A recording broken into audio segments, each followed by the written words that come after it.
Cartoon prime. وہ اپنے ماں باپ کا اکلوتا بیٹا تھا۔ کالج کے بعد جب یونیورسٹی میں داخل ہوا تو باپ کی معمولی تنخواہ اس کے اخراجات پورے کرنے سے قاصر تھی۔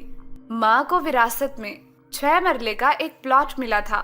اس نے کاغذات اپنے بیٹے کے حوالے کرتے ہوئے کہا، میرا بچہ پڑھ لکھ کر افسر بنے گا تو ایسے کئی پلاٹ خریدے گا، اور کہا، چل میرا بچہ یہ پلاٹ بیچ کر اپنے تعلیمی اخراجات پورے کر۔ اس طرح اس کی پڑھائی کا سلسلہ جاری رہا۔ یونیورسٹی سے فراغت کے بعد اسے اچھی سی جاب بھی ملی۔ یوں خاندان کے برے دن ختم ہو گئے۔ کچھ عرصے بعد ماں باپ کے لیے یہ خوشی اس وقت عارضی ثابت ہوئی جب پسند کی شادی کے بعد اس نے اپنے ماں باپ کو باپ کی کل پینشن یعنی 8,000 روپے کے رحم و کرم پہ چھوڑا اور اس نے اپنا الگ گھر بسا لیا۔ اس کے اپنے گھر میں گاڑی سے لے کر ایئر کنڈیشن تک کی ہر سہولت میسر تھی، جبکہ دوسری جانب اس کی ماں بیماری کی وجہ سے بستر سے لگ کر رہ گئی تھی۔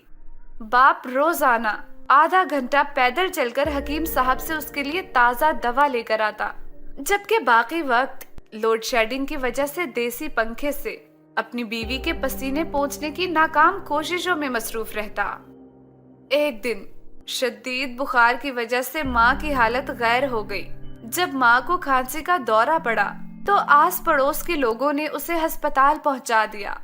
ڈاکٹر ماں سے کوئی بھی بات پوچھ لیتا، اس کا جواب بس یہی ہوتا کہ میرا بچہ میرا بچہ۔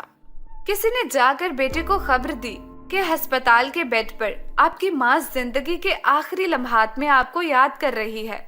اچانک اس کے قدم گاڑی کی جانب بڑھنے لگے۔ بیوی نے اسے روکنے کی کوشش کی تو اسے دھکا دے کر گاڑی میں سوار ہوا۔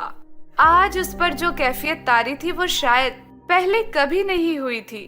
بالآخر وہ ہسپتال پہنچا اور سیدھا اس وارڈ میں وارد ہوا جہاں اس کی ماں موت کی سرحد پر اس کا انتظار کر رہی تھی۔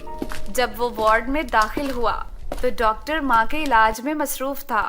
اس نے جا کر ماں سے لپٹنے کی کوشش کی۔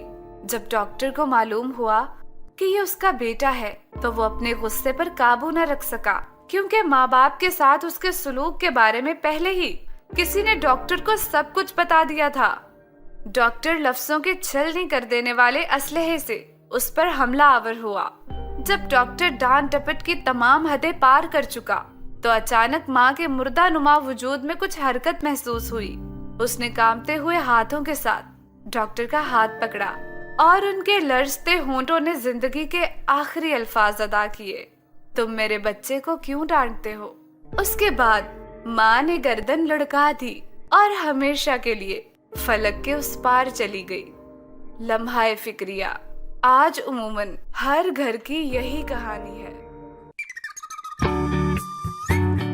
کارٹون پرائم کو سبسکرائب اور شیئر کرنا مت بھولیے۔